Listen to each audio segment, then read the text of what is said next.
Bugün kullandığımız kelimelerin bizim kaderimizi oluşturduğunu, cümlelerimizi değiştirdiğimizde aslında hayatımızı da değiştirebileceğimizle ilgili yine doğaçlama bir canlı yayın yapmak istedim.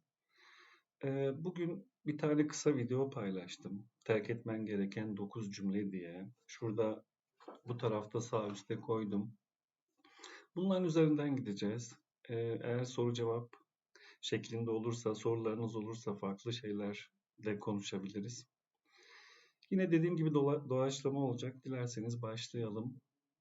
Birincisi ben yapamam. Terk etmemiz gereken 9 cümleden biri. Ben yapamam.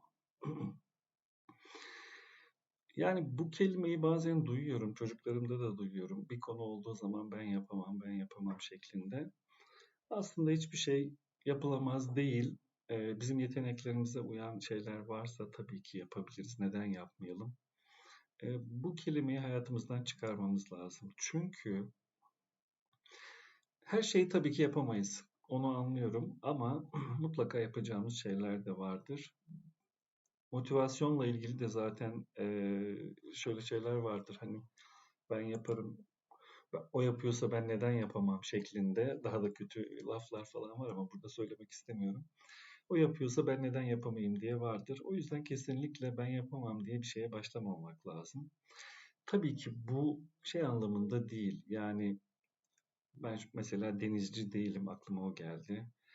Denizle ilgili veya orada yapılacak bir şeyle ilgili tabii ki bir konu varsa yapamam. Ama onun dışındaki normal konularda yapabilirim diye düşünüyorum. Yani çıkarmamız gereken, hayatımızda kullanmamamız gereken kelimelerden biri de ben yapamam.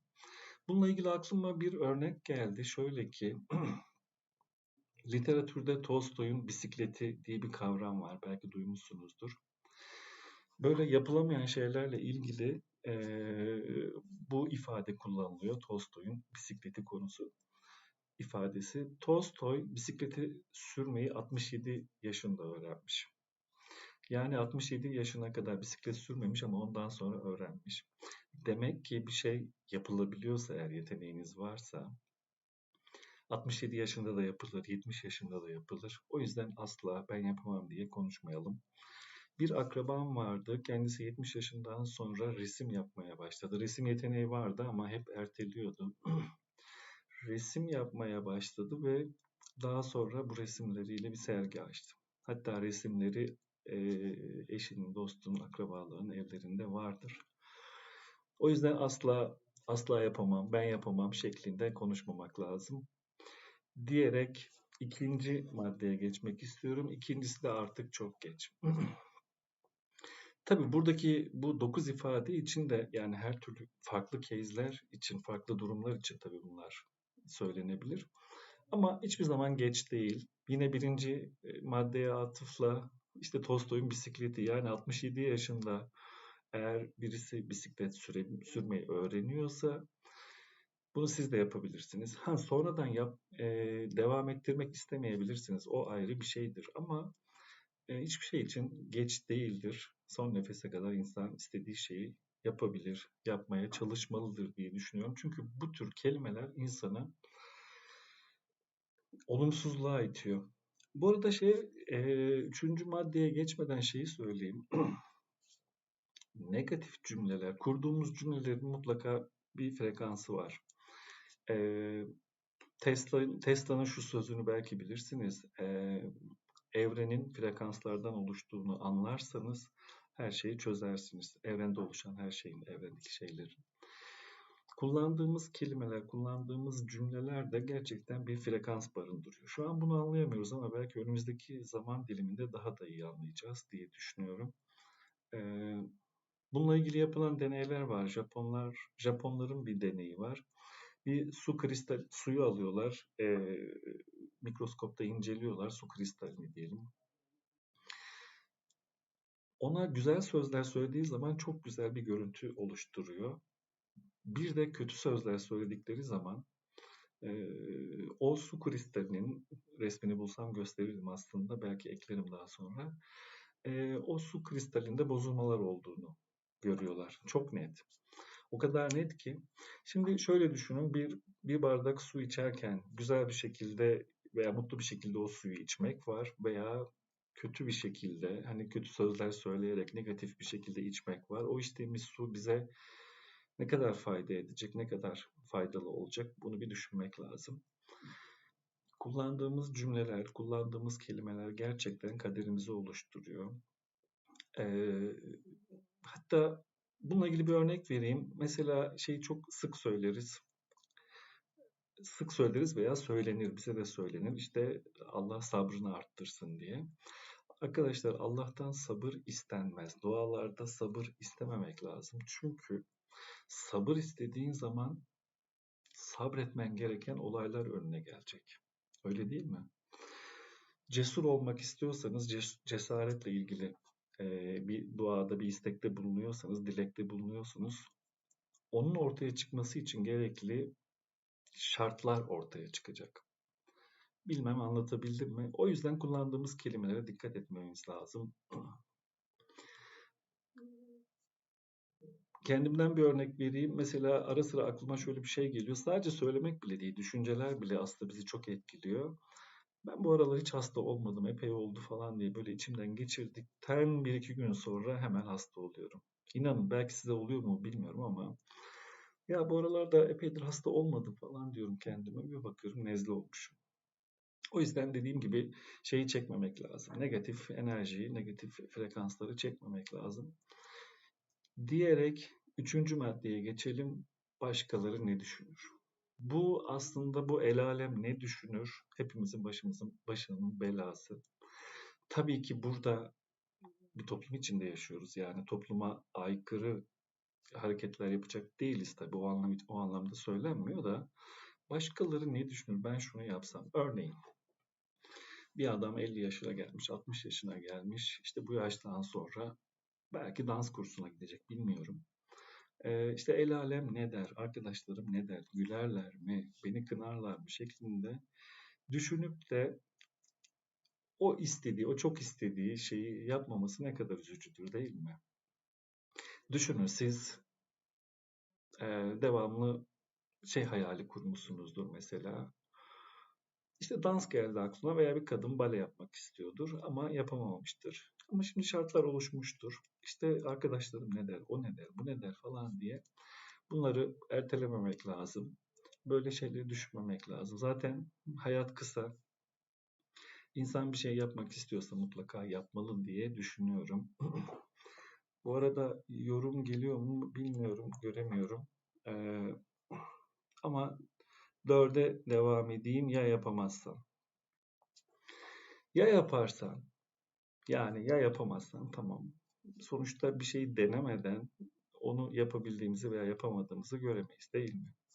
Yani ya yapamazsam lafıyla bir iş düşünüp de bir işe girişmemek ne kadar kötü. Belki yapacaksın, belki başaracaksın. Zaten bizim yapamadıklarımız, hatalarımızı gördükçe aslında başarıya o şekilde ulaşıyoruz. Öyle değil mi? Dolayısıyla ya yapamazsam gibi negatif bir cümleyi de kullanmamak lazım. Çünkü bizi olumsuzluğa itiyor. Devamlı olumlu cümleler kullanmamız lazım. Bir diğeri, beşincisi, böyle gelmiş böyle gider. Aman böyle gelmiş düzelecek mi, düzelmeyecek mi, hiç önemli değil şeklinde düşünmek hiç de hoş değil. Çünkü ya bunun siz de farkındasınız şimdi, değil mi? Yani böyle gelmiş böyle gider. Hani şu anki mevcut durumda belki böyle bir şeyler düşünebiliyoruz ama bir şeyleri değiştirebilmek için önce kendimizi değiştirmemiz lazım. Yanılmıyorsam Tolstoy. Bu arada kanalda Tolstoy ile ilgili de epey şeyler paylaştım. Orada da bakabilirsiniz. Uzun videolar da var. Ee, insanın önce hani başkalarını değiştirmektense önce kendini değiştirmesi lazım. Kendini değiştirmeye başlaması lazım. Yavaş yavaş kendini, ailesini, çocuklarını, etrafını değiştirirse toplumunda değişeceğini görmek mümkün. O yüzden böyle gelmiş böyle gider lafını kullanıyoruz ama dediğim gibi bunu kullanmamak lazım. Tam tersini kullanmak lazım. Bir diğeri, altıncı maddemiz, benden hiçbir şey olmaz. Yani bunu söyleyen birileri olduğunda yani gerçekten sıkılıyorum artık. Benden bir şey olmasın. Niye olmasın? Yani herkes her şeyi yapabilecek değil tabii. Herkesin yetenekleri farklı, herkesin istekleri farklı vesaire. Hem yeteneği hem şeyi farklı ama yani benden bir şey olmaz diyerek ne kazanacağız? Ne kazanılabilir ki? Yani bir öğrenciyi düşünün. Üniversite sınavına hazırlanacak. 12. sınıfta hazırlanıyor. Ya benden de bir şey olmaz işte öylesine yapayım demek mi daha iyi? Yoksa ben yapacağım, ben bunu yapacağım, ben bununla başarılı olacağım. Tamam belki sayısal değil ama sözel tarafta, eşit ağırlıkta çalışarak başarılı olacağım demek mi? Bu tür sözler arkadaşlar bizde yılgınlık oluşturuyor. Yani vücudumuzdaki şimdi yayının başında şeyden bahsetmiştim ya suya söylenen güzel sözler suyu ne kadar berrak ve şey yapıyor kristalize çok güzel bir şey çıkarıyor. Kötü söylendiği zaman da kötü bir şekilde olumsuz değişik bir hal alıyor. Şimdi vücudumuzun da hücrelerden oluştuğunu düşünürsek yani trilyonlarca hücre var, 100 trilyon kadar hücre var. Hücrenin içinde de su var. Yani vücudumuzun %70'i su deniliyor. Neyse 70-75'in dörtte biri. Demek ki kullandığımız bu kelimeler hücrelerimizi de etkiliyor. Hücrelerimizi etkilediği için de psikolojik olarak sıkıntılar yaşıyoruz. Ondan sonra o psikolojik sıkıntılar da bizi psikosomatik yani fiziksel rahatsızlıklara doğru götürüyor. O yüzden olumlu cümleler kullanmak her zaman iyi. Ee, Bir sonraki o çok şanslı. Allah Allah. Ben şanslı değilim. O çok şanslı. Bu şans kelimesiyle ilgili bir şey söyleyeyim. Ee, Bir gün oğlumla, daha geçen hafta oldu. Oğlumla bir yere gittik. Arabayı park edeceğiz. AVM gibi bir yer. Otoparka girdik. Çok dolu. Of, burada da hiç bulamayız dedi. Yer bulamayız deyince ben dedim ki yo bulabiliriz. Çünkü e, ben uzun zamandan beri hep bu şekilde ve bunu da deniyorum arkadaşlar. Siz de deneyin. Böyle bir AVM'ye, bir kapalı otoparka veya açık otoparka kalabalık bir yere gittiğimiz zaman hep şöyle diyorum. Ben şanslıyım. Ben burada bulabilirim diyorum. İnanın %90'ında buluyorum. Ya bir boşluk oluyor, ya bir araba çıkacak oluyor. Ben yaklaşınca. Bunu anlattım oğluma. Gerçekten mi dedi. Evet dedim bu şekilde. Hadi deneyelim dedim. Bak gerçekten şu anda da daha yeni girdik ve arıyoruz. Ee, Bir tur yapmadan biraz gittikten sonra gerçekten bir araba çıktı ve biz oraya girdik. Oğlum çok şaşırdı. Ben buna inanmazdım. Hani bu konuda şanslı değilim diye düşünüyordum ama çok ilginç oldu falan dedi. Bu da ona bir hayat öğretisi gibi bir şey oldu yani. Artık dedim bundan sonra ben şanssızım. Ben şanssızım işte başkası şanslı vesaire bunu söylemeyeceksin. O yüzden başkası şanslı ben şanssızım diye hareket etmemek lazım. Biraz bilinçaltımızı olumlu sözlerle, olumlu düşüncelerle doldurmamız lazım. Gerçekten ya bu bir kere de olmuyor. Yani bunu ben size deneyin dedim. E, Ama hani bir kere de olmaz ama bunu kendinize söyleyin. İnanın karşınıza o tür şeyler çıkıyor. Yani bu otopark örneği çok yaşıyorum ben. %95 buluyorum yani. Birisi çıkıyor, bir şey oluyor. Belki çok az. Bir iki kere tur attığım oluyor. O yüzden tavsiye ederim. Ee, Sekizincisi zamanım yok. Ya bu zaman yani şimdi 24 saatimiz var. 7-8 saati uyuyoruz. Ondan sonra geriye bize 16 saat vakit kalıyor.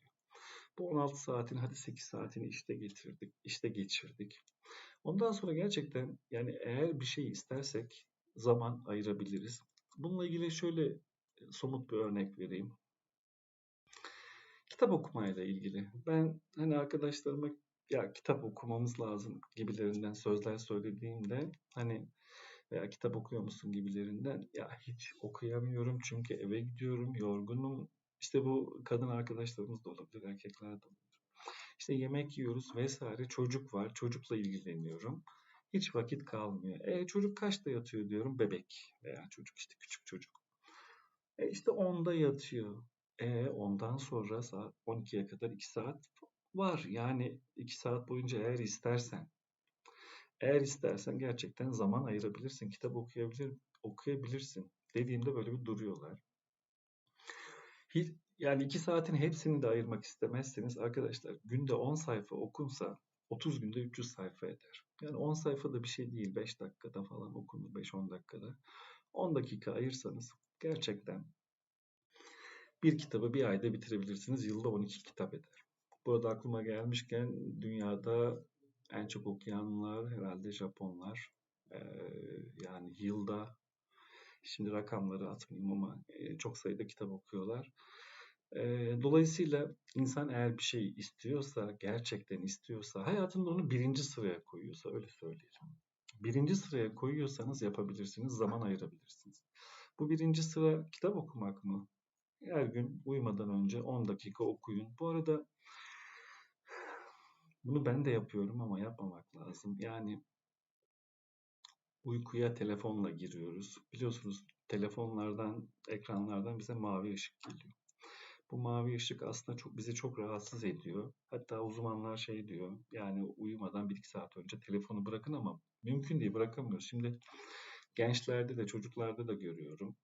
Ee, Yani telefonla yatıyoruz, yani telefon yatakta duruyor veya yatağın yanına konuluyor.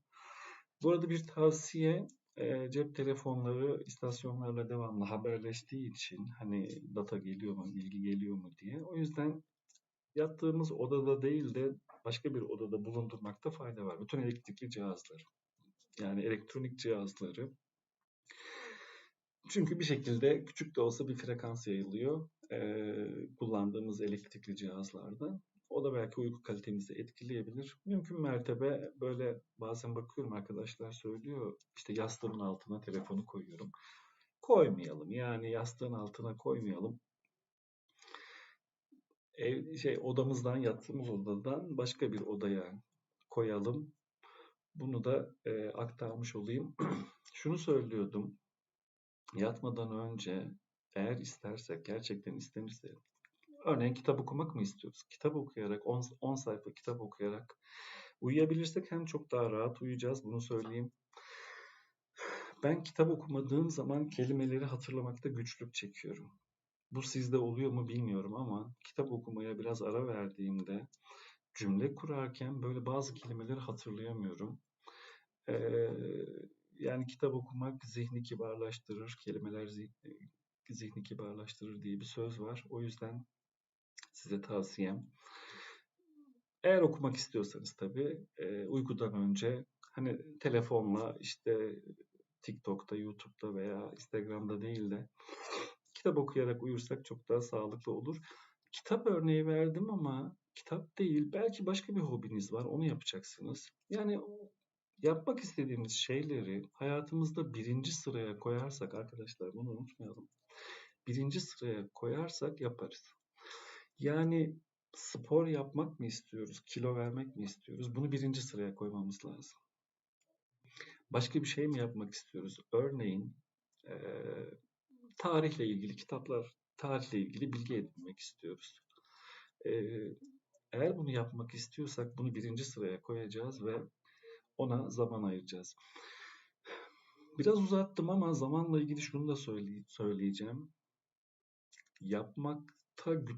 Yapmak isteyip de yapamadığımız, güçlük çektiğimiz, bize zor gelen bir şey varsa, birincisi dediğim gibi bunu birinci sıraya koymamız lazım. İkincisi de küçük küçük adımlarla onu halletmemiz lazım. Örnek verelim. Bunu zaten bir eğitimde ben buna rastlamıştım. Bir eğitimde hoca bunu söylemişti. Böyle yapmak isteyip de yapamadığınız, size zor gelen bir şey var mı dedi. Ben var dedim. Ne mesela? Ben dedim kitap yazmak istiyorum. Yani 20 yaşından beri böyle bir kitap yazma hayalim var. Yazıyorum, bırakıyorum vesaire. Ondan sonra işte bu güzel oldu mu, olmadı gibilerinden. Ve hep de en iyisini yapmaya çalıştığım için bu zamana kadar geldik ve yapamadım dedim. Hep böyle bir atıl vaziyette kaldım. Şimdi hemen dedi bilgisayarında bir Word dosyası açıyorsun dedi hoca. Sonra hemen bugün yazmaya başlıyorsun dedi. Hemen açtım, açtırdı bana. Hemen bir tane Word dosyası açtım. Bir iki cümle yazdım. Her gün dedi, her gün bir veya iki cümle yazıyorsun dedi. Bugüne kadar dedi bunu yapmış olsaydın dedi, bir yıl, 2 yıl önceden dedi, şu ana kadar bir kitap bitirmiş olur muydun? Tabii ki.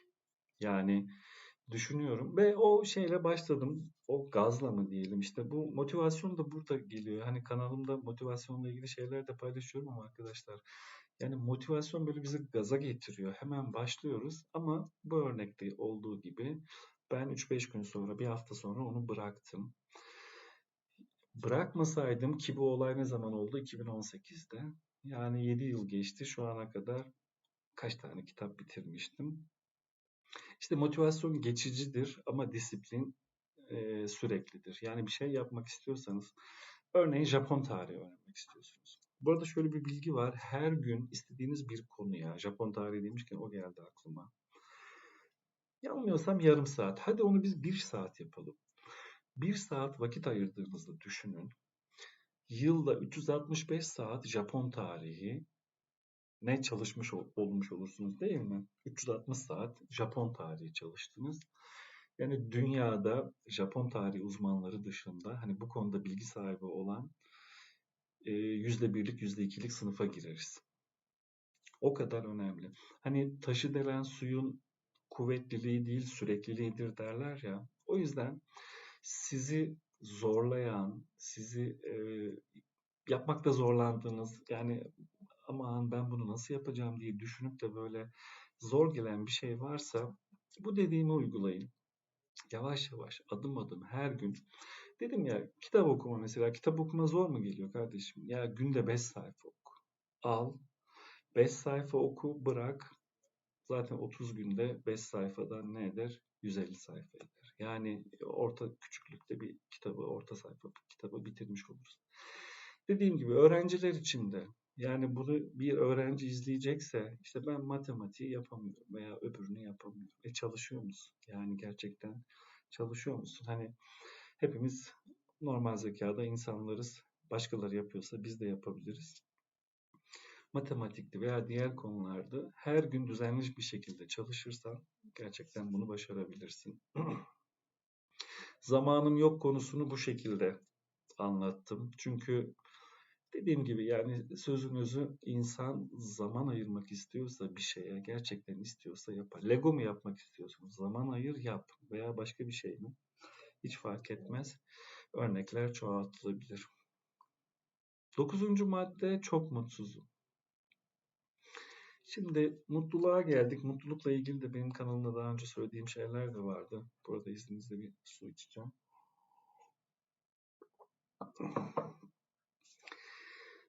Şimdi bu dünya çok mutlu bir yer değil, mutlu olacak bir yer değil. Ee, Yani dünyadaki bu yaşanan olaylara, çevremizdekilere, günlük gördüğümüz haberlere baktığımız zaman çok da böyle mutlu olunacak bir yer değil gerçekten. Ama devamlı anne çok mutsuzum, mutsuzum diyerek de kendimize mutsuzluk şeylerini de yüklememek lazım. Yani daha dün konuştuk arkadaşlarla. Mutluluk dediğimiz şey hayatta zaten mutluluk veya tersi olan mutsuzluk. Böyle sinüzoidal bir dalga gibi. Yani bir yukarı çıkıyor, bir aşağı iniyor. Bir yukarı çıkıyor, bir aşağı iniyor. Öyle bir grafik düşünün. Gerçekten bakın kendi hayatınızda da bakın. Bir şeyler oluyor, mutlu oluyorsunuz. Ama bunun çok sürmediğini görüyorsunuz. Yani bir süre sonra, ertesi gün olabilir. Yani nasıl örnekler vereyim? İşte mutluluk da bu arada bir şey, yol yani. Çok büyük mutluluklar peşinde de olmamak lazım. Küçük mutluluklar da çok önemli. Onunla ilgili de bir şey yapmıştım. Buraya belki koyarım daha sonra. Ee, Örneğin bir araba alacaksınız. Araba almak için işte 2 yılınız var. 2 yılda para biriktireceksiniz veya başka bir şey. O 2 yıl bitinceye kadar şey yapmayın. Yani 2 yılı bekleyeyim de araba alayım da ondan sonra çok mutlu olayım. Yok böyle bir şey. O yolu yani hayatında bir yolculuk olduğunu düşünürsek o yolu mutlu geçirmeye çalışın arkadaşlar. Küçük mutluluklara da dikkat ederek o şekilde yapmamız lazım. Hadi diyelim mutlu araba aldık ve mutlu olduk işte.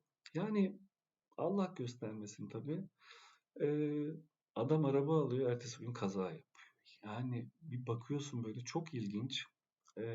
Ne oluyor? Mutsuz oluyor, huzursuz oluyor. O yüzden yani bu hayatı böyle hep de mutlu olmaya geldiğimizi düşünmeyelim, öyle söyleyeyim. Hep mutlu olmak için gelmedik. Bu hayatta hüzün de var, mutluluk da var, sıkıntılar da var, dertler de var. Usta daha derinlemesine girersek, hani mutluluk, mutsuzluk, biz bu dünyaya niye geldik? Geçen Tolstoy'un bir şeyini paylaştım. Hayatın anlamı gibi, yaşamın anlamı, 5 maddede yaşamın anlamı diye.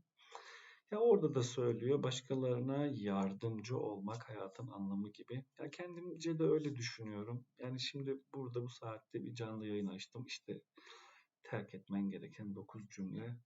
Hani insanlara biraz faydalı olmaya çalışıyorum. Bu benim dünyaya geliş amaçlarımdan biri. Bu gerçekten, ama sadece insanlara da değil. Yani hem hayvanlara hem bitkilere, doğadaki ne varsa canlı cansız her şeye hürmet ederek onlara elimden geldiğince faydalı olmaya çalışıyorum. Bu bir gülümseme de olsa, bu bir derdi olan birinin derdini dinlemek de olsa çok çok önemli şeyler diye düşünüyorum. O yüzden mutluluk, mutsuzluk çok önemli kavramlar, çok da konuşulacak kavramlar tabii. Çok uzun sürede konuşulacak kavramlar, ama ara sıra can sıkıntısı da olmalı. Dün mesela bir arkadaşım canım çok sıkılıyor dedi. Yani gerçekten bu aralar canım çok sıkılıyor, hiçbir şey hissetmiyorum vesaire. Olsun. Yani bu da olmalı. Hani bunu da deneyimlemeliyiz.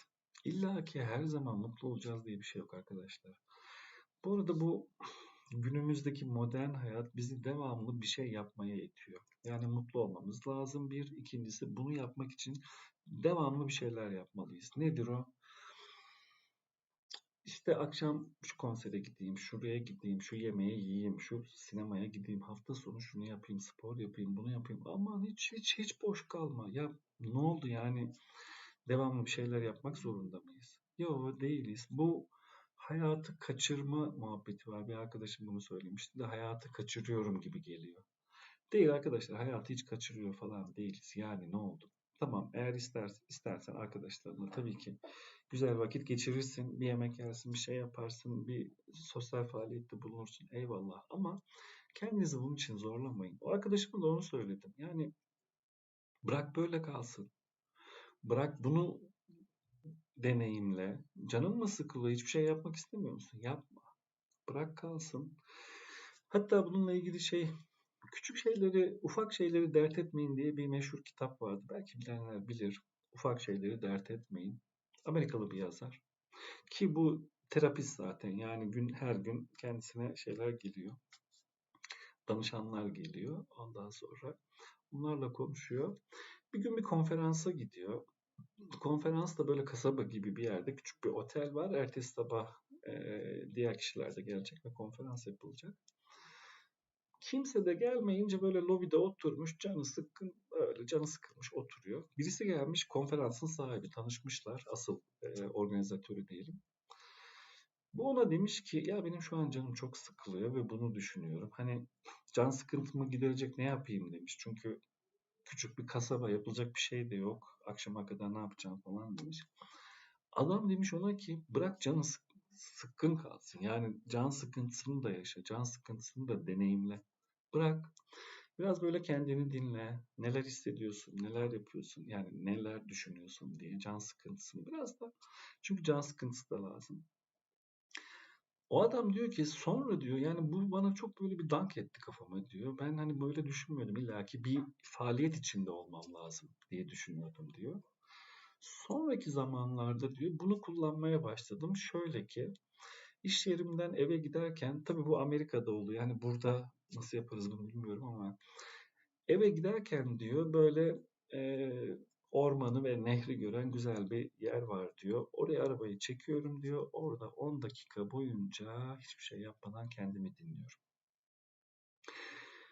Ve bu bana o kadar iyi geliyor ki diyor. Yani e, kendini dinlemek, hani bunu yaptığınızda aslında beynimiz kendisine reset atıyor. Bunu hiç denediniz mi bilmiyorum. 1 dakika boyunca hiçbir şey yapmadan, hiçbir şeyle ilgilenmeden böyle bir Sadece nefes alıp vererek, nefesinizi dinleyerek mindfulness pratiklerine giriyor bu. Bu şekilde kendinizi denediniz mi hiç? Dinlediniz mi? 10 dakika. 10 dakika çok uzun bir zaman bu arada. Hani şey gelmesin bize.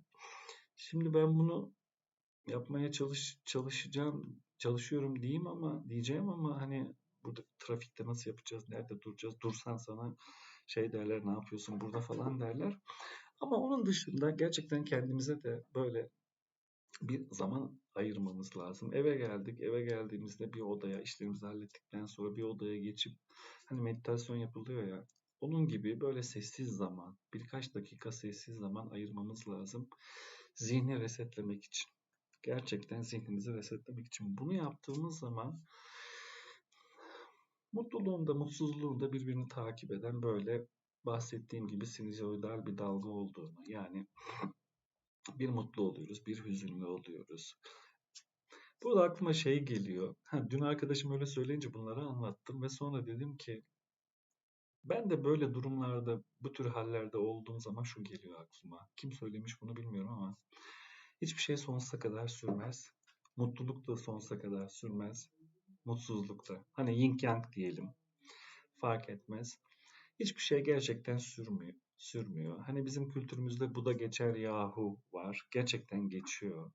İnsan öyle şeyler yaşıyor ki diyorsun ki tamam ben bittim, bu çok fena, çok kötü vesaire. Ama bakıyorsun o da geçiyor. Zaman her şeyin gerçekten ilacı. Eğer şu an veya bunu daha sonra dinleyecek içimizde mutsuz birisi varsa gerçekten gerçekten her şey geçiyor. Buna inanarak yaşamak lazım. Biz bu dünyaya da hadi biraz o konulara da girelim. Biz bu dünyaya da her şeyi, duyguları daha doğrusu deneyimlemek için geldik. Mutluluk, mutsuzluk, sevgi, aşk, fedakarlık, merhamet, tam tersi duygularda vesaire. Aslında bu tür şeyleri deneyimlemek için geldik. Deneyimle ve geç. Ee, Şey geldi aklıma, çok aslında ölümle ilgiliydi bu. Bir arkadaşımın arkadaşı herhalde. Annesi vefat etmiş ama bir türlü ağlayamıyor. Yani ağlayamıyor. Bu arada Hazal Kıran selamlar. Sinan herhalde sensin. Bizden de selamlar. Ee, Arkadaşım şöyle diyordu. Yani annesi vefat etmiş ama bir türlü böyle içini dökül katıla katıla ağlayamadı. Böyle sıktı kendini. Yani bu daha sonra bu tür kendini olay yaşandığı zaman o duyguları eğer yaşamazsak, hani ağlamaktı vesaire, bunu yaşamazsak daha sonra çok daha kötü bir şekilde çıkıyor arkadaşlar. O yüzden bütün duyguları yaşamamız lazım. Bütün duyguları yaşa ve geç ama orada takılı kalma. Üzüntü mü? Tabii ki. Bu dünyada ölüm de var. Hastalıklar da var. İyi şeyler de var. Güzel şeyler de var. O yüzden o duyguları yaşayacağız. Ama buramızda tutmayacağız. Yaşayıp geçeceğiz, görüp geçeceğiz. Ee, Mutluluk, yani mutlulukla, mutsuzlukla ilgili söyleyeceklerim bunlar. Hani başka bir konu aklıma şey söyleyeyim. Hani bu 9 maddeyi bitirdik ama arkadaşlar gerçekten canlı cansız her şey aslında bir, dediğim gibi, bir frekanslar. Hepsinin yaydığı bir frekans var. O yüzden bizim kullandığımız kelimeler de hani telepatiyle iletişimde bulunmuyoruz. Konuşuyoruz. Bu konuşmalarımız, hatta bir rivayete göre bu konuşmalarımızın da bir frekansı var. O frekans da sonsuza kadar gidiyor. Harmonikleri var. Ve hiçbir şey kaybolmuyor.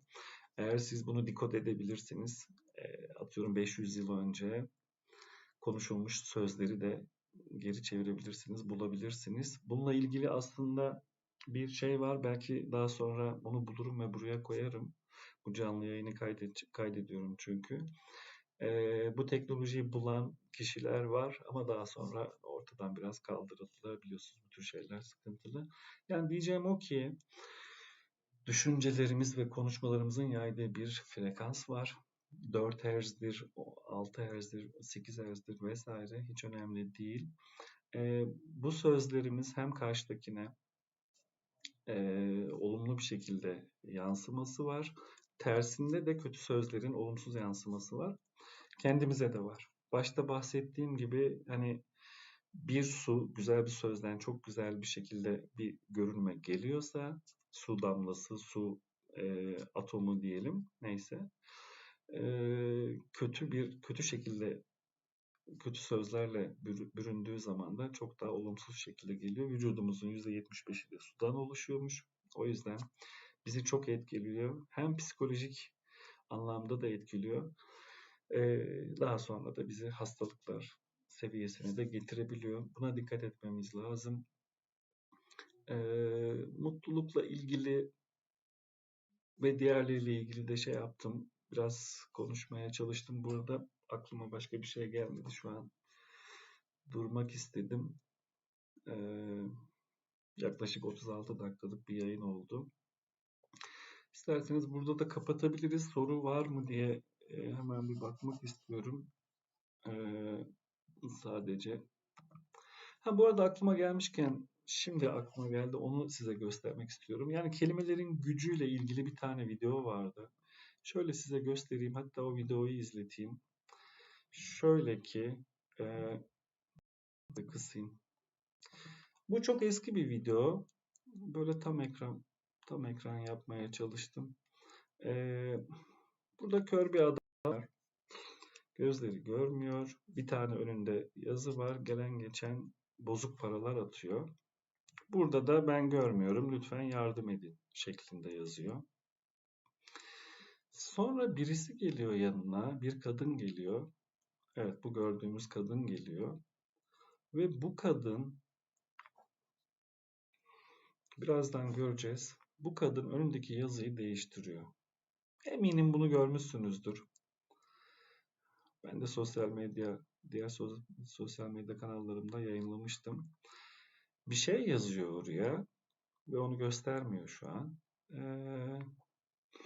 Adam da ayakkabılarından tanımaya çalışıyor ve koyuyor yerine. Farklı bir şey yazıyor. Bunu yazdıktan sonra herkes şey gibi çok çok para vermeye başlıyor. Çok fazla para veriyor. Yani daha önce bozuk paraları verirken şimdi çok veriyor ve kadın sonra tekrar geliyor. Adam onu ayakkabılarından tanıyınca diyor ki benim tabelama ne yaptın? Ne yazdın oraya?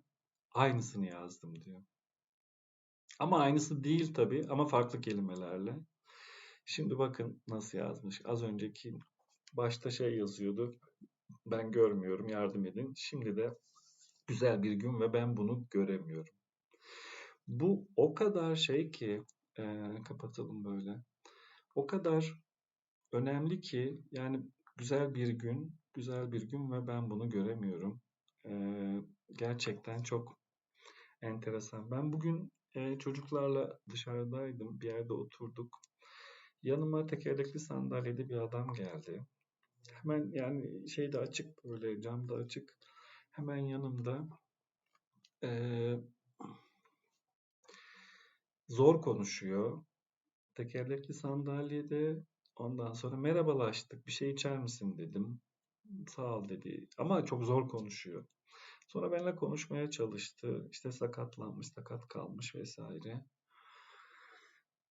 Bir çayı bile zor içti. Hani çayı bile böyle eline aldı, zor içti. Ondan sonra konuştuk ettik biraz böyle. Zaten dediğim gibi zor da anladım kendisini. Ama bir baktım ona. Biz hani rahat rahat yürüyoruz, nefes alıyoruz vesaire. Adamcağız, adamcağız böyle şeyde, tekerlekli sandalyede.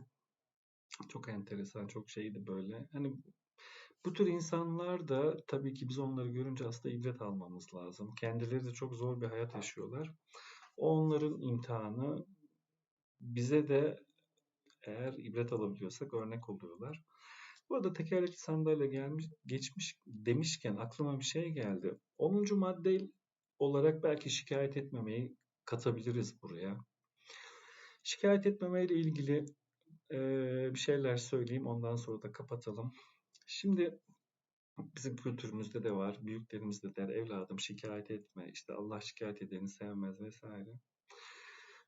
Bir gün ofisteyim, ofisin aşağısındayım. Orada beklerken arkadaşlarla birini gördüm. Tekerlekli sandalyede yine.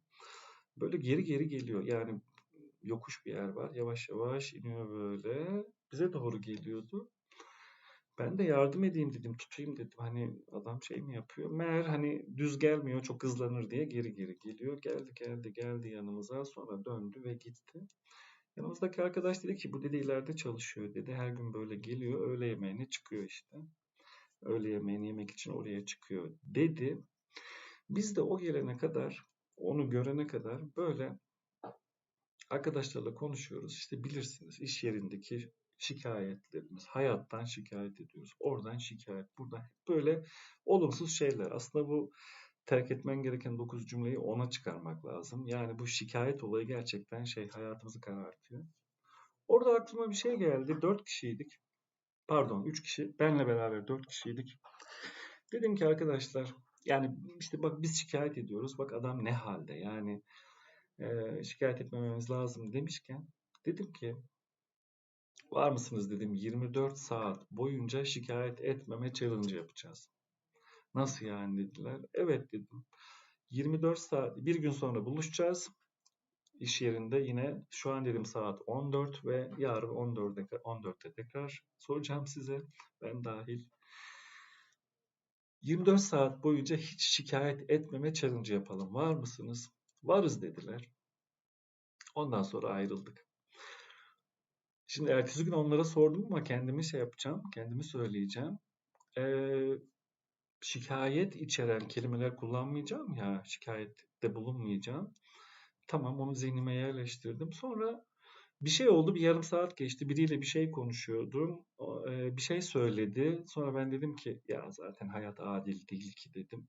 Dank böyle aklıma geldi. Ama ben şikayet ettim. Yani hemen başladım. Hemen orada dedim tamam şikayet etmeyeceğim. Akşam oldu, eve geleceğim, arabaya bindim, trafikteyim.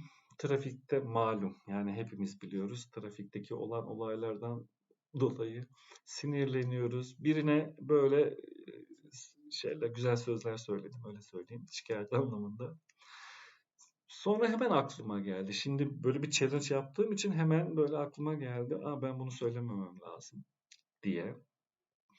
Eve geldim. Tam bir şey söyleyecekken, televizyonu izlerken, haberleri mi izliyordum? Öyle bir şeydi. Tam onu izlerken bu geldi aklıma ve şikayet etmedim.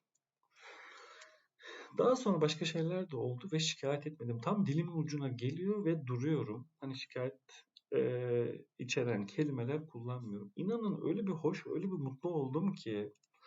Yani böyle bir değişik bir duygu. Bunu tavsiye ederim size. Sonra ertesi gün işe gittim. Saat 14 oldu, arkadaşları buldum. Dedim gelin bakalım ne yaptınız dedim. 24 saat geçti. Challenge'ınız nasıl geçti dedim. Hepsi de benim gibi şeyler söyledi. İlk başta birkaç kez şey yapmışlar. Alıştık ya buna. Yani her şeyden şikayet ediyoruz.